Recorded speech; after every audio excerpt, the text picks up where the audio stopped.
afternoon. We'd like to begin our, of course, celebration of this groundbreaking. But before I begin, I'd like to ask all of you to put your phones on silence or vibrate for us as we get started in this momentous occasion. So good afternoon again. I'm Donald Jackson, Assistant Principal of Operations for Benjamin Franklin High School. And it is my honor to welcome you to this groundbreaking for our athletics facilities. And now it's my privilege to introduce our stage guest with us today. From our Ben Franklin High School Governing Board, on my left we have Mr. Les Alexander, our Board President. Seated immediately to his left, a man who needs no introduction, Mr. Drew Brees, the quarterback of the Warriors.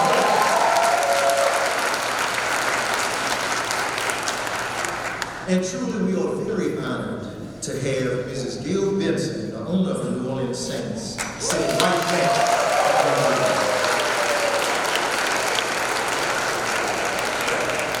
To her immediate left, we have Mr. Stephen Payton, also with the Saints, with us today. And of course, last but not least on that road, our head of school, Dr. Patrick Whittle.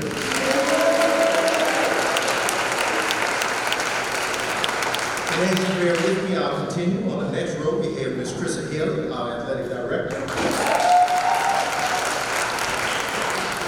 Mr. Mark Baum, a 1977 graduate, the chairman of our facilities committee, and who has given us numerous hours of assistance with this project.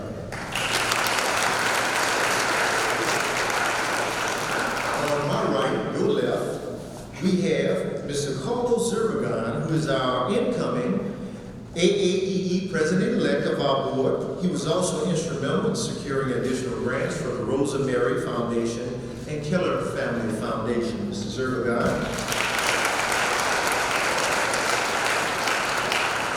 We also, to his right, Mr. Jason Trosclair from the Saints, who has worked with us every step of the way on this project. We also welcome Mr. Stephen Tyler, who is the Athletic Association representative on our board. He, along with his wife, Dolly Mallett, who's in the audience, and sitting next to him, his son, Crawford Tyler, all responsible for getting this entire project started. And again, I'll introduce to you to his immediate right, our student athletes, Mr. Crawford Tyler, class of 2018, the recent graduate, son of Stephen and Dolly. And next to him, a 2019 graduate, Miss Kirsten Brown.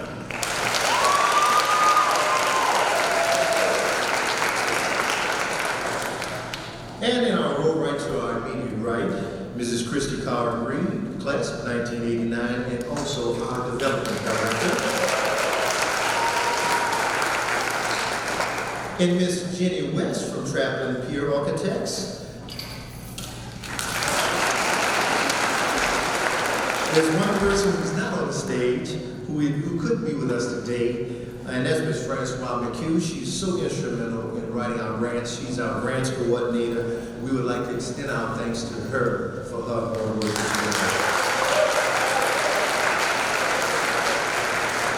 And last but not least, we have a representative from LLG Environmental Construction who will serve as a contractor on this project, and that's Ms. Joy Grove.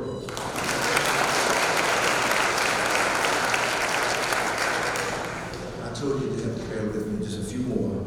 I'd also like to recognize some special guests in the audience. Another member of our AAE board, that's Doris Holmes, is with us.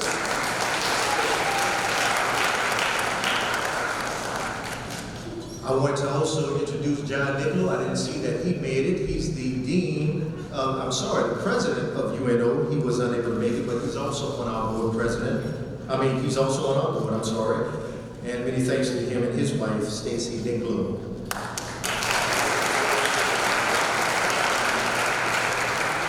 Also, more introductions. Board member Jennifer Mann and her husband Chris.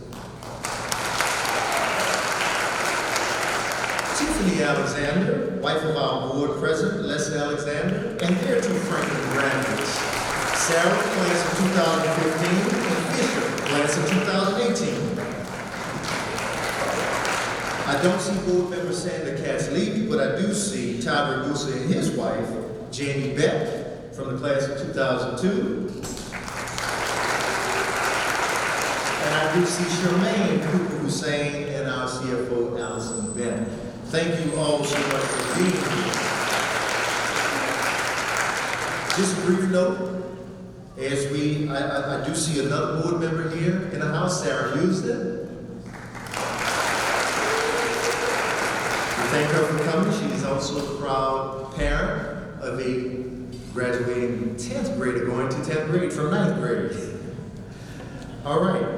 We also have Sue Robertson, I'm sorry, from OPPS, I'm sorry. Sue, thank you, right here.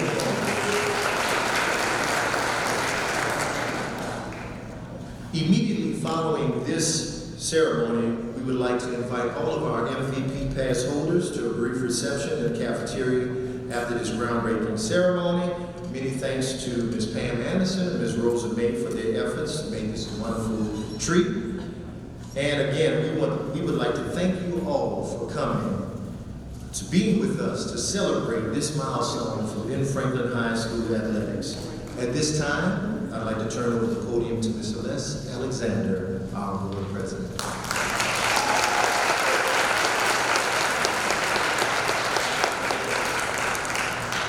Thank you, Don. On behalf of the Benjamin Franklin High School Board of Directors, I would like to express our appreciation to Drew and Brittany Breeze and the Breeze Dream Foundation, Gail Benson, Stephen Pate, Jason Trosclair, and the New Orleans Saints organization, the National Football League, the Rosemary Foundation, and our many other donors for their leadership, generosity, and support of the locker room and athletic field renovation project. This is the first phase of a multi-year master plan to renovate and expand the academic, athletic, and arts facilities of Benjamin Franklin High School. The development of the master plan for the school originated from the strategic plan and facilities assessment authorized by the Franklin Board. The master plan gave us a vision of what the campus of one of the top performing high schools in the nation should look like. And it was the initial seed gift from the parent leaders of the Benjamin Franklin Athletic Association that allowed us to prioritize the locker room and athletic field project as Phase 1A. This initial donation from Franklin parents proved to be the starting point from which the Breeze Dream Foundation, NFL, and others were approached to advance the project from concept to reality. These funds will allow for the renovation of the locker rooms, replacement of an outdated press box and concession area, the addition of permanent bathrooms, and other improvements to the athletic field complex.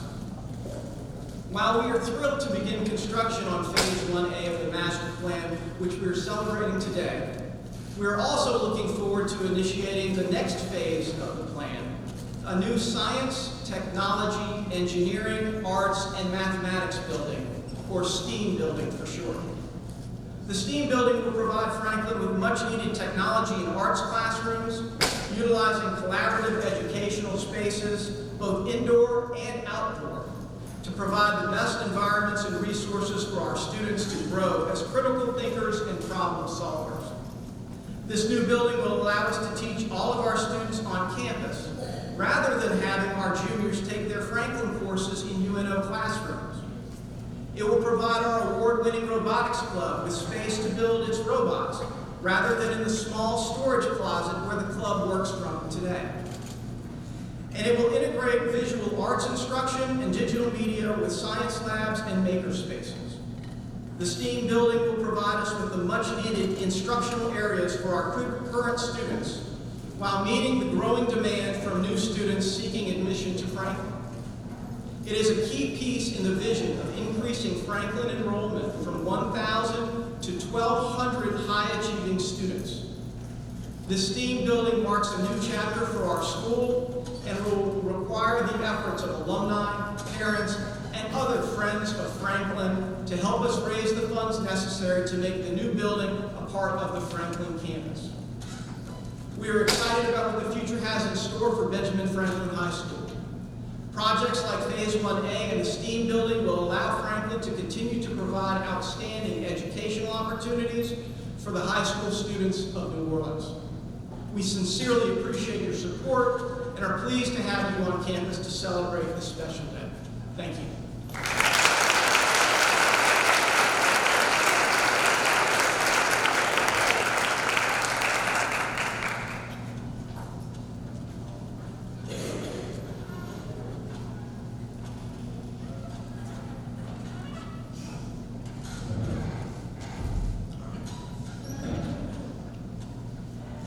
Crawford Tyler, and as of 8 days ago, I'm proud to say I'm a Benjamin Franklin alum.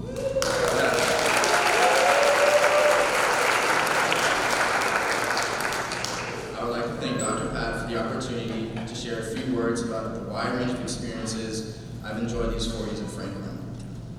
My high school experience was filled with AP tests, crowded hallways, great friendships, but especially sports. I've been the co-captain of the football team for the past 2 years and a member of the track and field team for the past 3 years. Franklin's reputation as a center for academic excellence is nationally known. Just for the record, we were voted one of the top 100 schools in the nation by U.S. News and World Report, and in 2015, we were named a National Blue Ribbon School. But we're gathered here today to highlight the connection between athletics and academics. Make no mistake, Franklin has turned out its share of outstanding student athletes over the years. Teammates of mine on the football team from the past 2 years have gone to play in college, and I plan to follow them. One of my classmates earned a perfect score on the ACT and SAT, and another one of my classmates has been the state champion in long jump for the past 2 years. The story of these students is not unique, and it illustrates the melding of academics and athletics at Franklin. It should come as no surprise that the standards of excellence of our teachers in the classroom are matched by the high expectations demanded by our coaches on the fields and courts. I can honestly say I'm a better student and athlete as a result of my teachers and coaches, pushing me to succeed in their respective arenas. I have no doubt the renovations we're celebrating today will foster opportunities for learning, but will also stand as a symbol of the high standards of Franklin, both in academics and athletics. Growing up, my dad would tell me stories of his high school football memories from the 1970s and how he remembers them perfectly. Sorry, Dad, didn't mean to show your age, but you look great. But now, I can finally understand what you meant. The time I spent on the football field and the track will stay with me forever, and I cannot wait to come back and see how the changes will have challenged future athletes to carry on what it means to be a student athlete at Franklin. Thank you.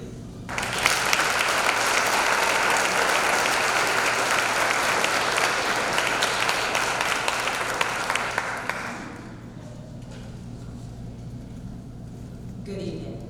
It is an honor to be able to speak to you all here this afternoon along with Crawford and represent Franklin Scholar athletes. Partaking in Franklin athletics and other various club athletics has had an extremely positive influence on my life and my development as a person. Over the years, I've been lucky enough to have found ample success within my sports. Among these successes is the girls soccer state championship title that we won during my freshman year. During that year, being a newcomer on the team was very nerve-wracking and competitive. As a freshman on a team made up of mostly upperclassmen, I was playing alongside some of the best soccer players in the state. In the beginning of the season, I had many lapses in self-confidence and struggled to perform my best. At times, I even felt as if I did not belong on the field with such excellent players. This negative thinking significantly affected my mindset during, before, and after games, which rendered my performance far below my standard. After noticing this, I worked very hard to adapt to my environment and perform how myself, my coaches, and my teammates knew I could. Over time, I overcame this mental block, my nerves subsided, and I rose to the challenge and embraced the competition and pressure. Similarly, as a newcomer on the football team this past fall, I experienced some of the same emotions. However, this time, I knew that I simply had to be strong mentally and perform how I knew I could. As a result, I was able to start off with and maintain a performance that I was proud of. In each kickoff, field goal, or extra point attempt, whether a practice or a game, I was able to give 100% without any reservations or nerves. In soccer and football, being strong mentally enabled me to put my best foot forward, both literally and figuratively. I have gained much more than wins or championships through participating in sports. Hard work and dedication and long practices changed me into a more disciplined character. New challenges and tasks have molded me into a person who is not afraid to step out of my comfort zone and take risks. Lastly, intense pressure and positions of leadership enable me to become a more dependable and confident person. These aforementioned characteristics are all vital to long-term success. Through varying situations and challenges, participation in athletics can have a very significant and positive impact on many people's lives. By participating in athletics while attending one of the top schools in the nation, I, along with other student athletes at Franklin, have learned how to bring my A game, both education-wise and sports-wise.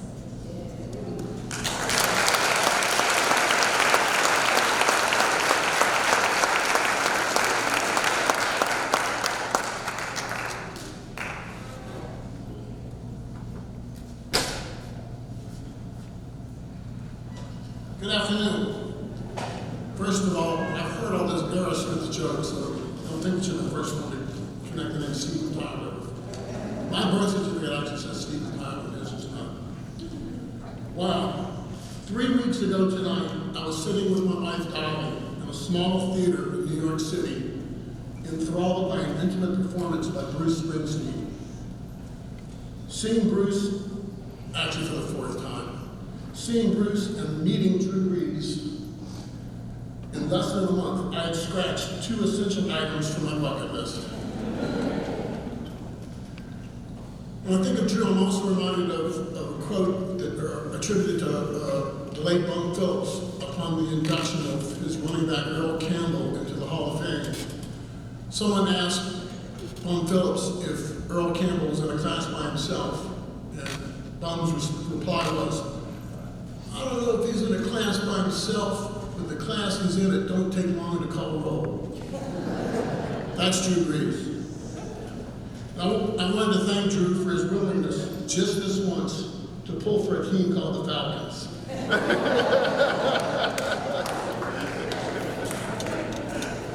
It takes a special student to be an athlete at Franklin. Rigorous academic standards extend to the playing fields and courts.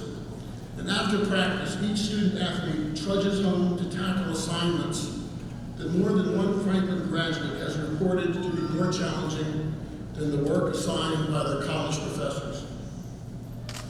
After one of my son Crawford's football games, I took a shortcut through the boys' locker room on my way to the parking lot. I was immediately struck by the wear and tear, not unusual for a space so heavily used not just by the football team, but by all sports and physical education classes. A visit to the girls' locker room revealed a mirror image of the ravages of time. These locker rooms needed a lot of work. For athletes, the locker room is a sacred, if smelly, sanctuary. It breeds camaraderie and fosters team togetherness. Our girls and boys clearly deserve better. And with this realization, the Locker Room Project was born. By now, Dolly, my wife, had been elected as president of the Ben Franklin Athletic Association, BFAA, which is the booster club that raises funds for all sports at Franklin. She and I agreed that the locker rooms should be both a symbolic and practical demonstration of the school's commitment to both girls and boys in athletics.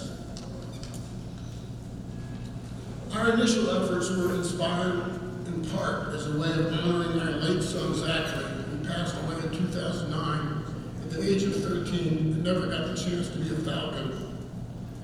The guiding principles of Zach's tragically brief life were empathy and inclusion, and his gentle spirit guided us throughout this endeavor.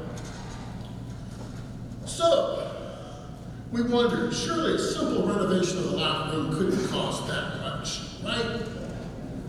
Dolly and I engaged a contractor friend to examine the facility and to give us a ballpark figure. Anecdotal evidence had suggested the job could be done with less than $50,000. So the BFAA leaped into a pond of faith and uncertainty and waited for the contractor's estimate. In one of Bruce Springsteen's biggest hits, he reminds us that you can't start a fire without a spark. So Dolly and I dug deep into our pockets and committed a $10,000 spark we were convinced could start a $40,000 fundraising fire to get us to $50,000. Almost immediately, another parent donated $5,000. A local businessman gave us $2,000. Finally, at the next meeting, the BFAA voted to donate another $5,000. Flush with our fiery $22,000, we were confident we could raise the balance to get us to $50,000. As it turns out, when the contractor submitted his estimate of $150,000, certainly he had a bigger ballpark in mind. We decided to forge ahead, emboldened by the fundraising success we had so quickly realized. We began to dream and to dream big. We approached administrators, coaches, teachers, parents, and students and peppered them with questions. Why not replace the concession stand and press box and add restrooms? A new playing field was long overdue. How much would it cost? What if every Friday were Friday night lights because we added permanent lights? What do we need in terms of storage and other logistical considerations? How can we help our perennially successful sports like volleyball, soccer, and golf?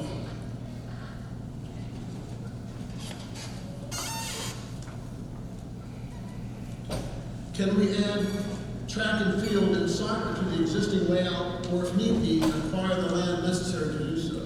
These were all questions that came out in informal meetings. The smartest decision was one we should have made much earlier.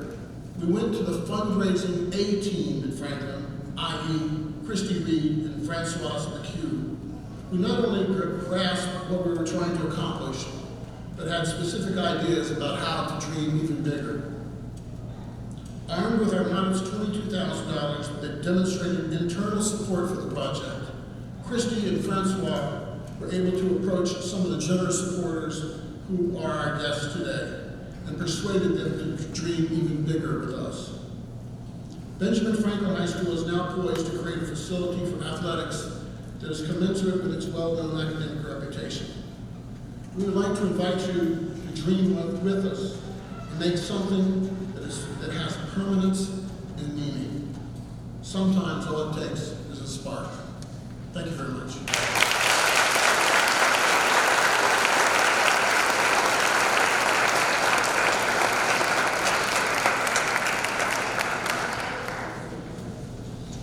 Hello, everyone.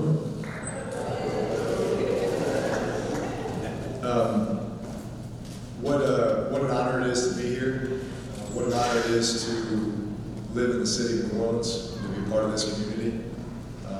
Ever since my wife Brittany and I came here in 2006, it's been absolutely amazing to be a part of the resurgence of New Orleans, to watch it come back stronger than ever.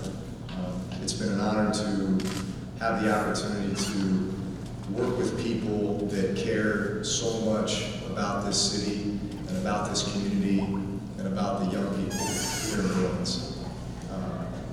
I can honestly say that being a part of the Saints organization, we've had a chance to be around people that I can say truly there is not anyone who cares more about this New Orleans community than two people that are here right now. One is Jason Trosclair, our Director of Youth Programs with the New Orleans Saints. I had the honor to work with Jason now for the last 12 years on so many great projects, and I can tell you his heart is in this community, and he wants nothing more than to see the young people in this community succeed. The other person is Miss Gail Benson.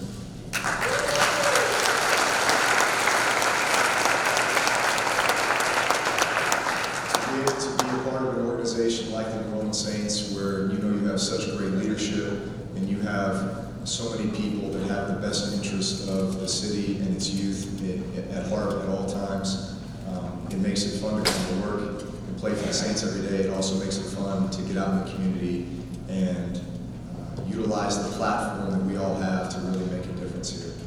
So, let me tell you how this all kind of came together. At the end of the day, what is this all about? For me, it's about putting our young people in the best position to succeed. The best position to succeed, providing them with every opportunity in life, whether it be academic, whether it be athletic, whether it be the arts, to allow them the opportunity to be the absolute best that they can be. That's what I see in this room. That's what I want for my children. I think that's what we want for all of our young people, because they are the next generation. They are the next leaders in this community, and they're going to be what allows us all to flourish as a community in the future. So, my wife and I established the Breeze Dream Foundation back when I played for the San Diego Chargers, and we brought that here to New Orleans. And when we brought it to New Orleans, we really broadened the scope of the foundation to include the rebuilding efforts, helping to rebuild schools, parks, playgrounds, athletic fields, child care facilities, you name it, but very much centered around kids. We had the opportunity to see what a spark, like Stephen mentioned, could provide to a school or to a community in regards to taking them to new heights and allowing them to dream big and achieve goals that maybe they never thought possible. So about a year ago, I was approached by Jason and an email from Francois McHugh, who I understand is watching live stream right now from France. So I'd like to wait I've not officially met her. I look forward to that opportunity, but I've exchanged many, many emails, so I feel like I know her. As we've gone through this whole process, she has been amazing to work with. She's been the conduit for me and our foundation in this project since its inception. But I remember seeing the plans and the donation request for Ben Franklin. And the first thing that came to mind was interesting, because right when I heard Ben Franklin, I said, wait a minute, that sounds really familiar. As it turns out, my neighbor 3 doors down is a man named Steve Price.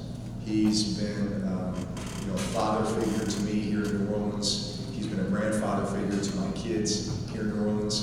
I go down and have red beans and rice with Doc and Kathy Price just about every Monday night during the off season and then during the season as well when we can. But they had a son named Daniel Price, who was a tremendous football player, running back, an incredible artist, a great student, and most importantly, an incredible human being. And he attended Benjamin Franklin High School. He also took classes at NOCA because of his artistic talent, and he ended up becoming an incredible artist. Unfortunately, he lost his life in 2003, but his legacy lives on, and I know a huge part of him and who he was a result of Ben Franklin. And so the minute I heard Ben Franklin, I said, if these are the type of individuals, if these are the type of students and athletes and people that Ben Franklin is producing, then this is a school that deserves this.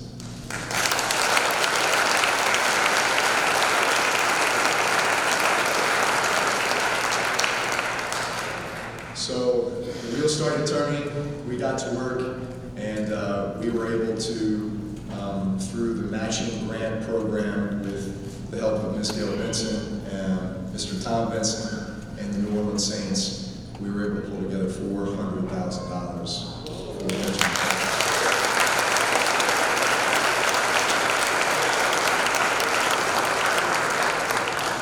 So all I can say is this: you all deserve it. I can't wait to see this project take form. I can't wait to see phase 2 or potentially phase 3 and all the things that we've talked about here tonight as Ben Franklin continues to create and develop the leaders of tomorrow and the future leaders of New Orleans. So thank you very much.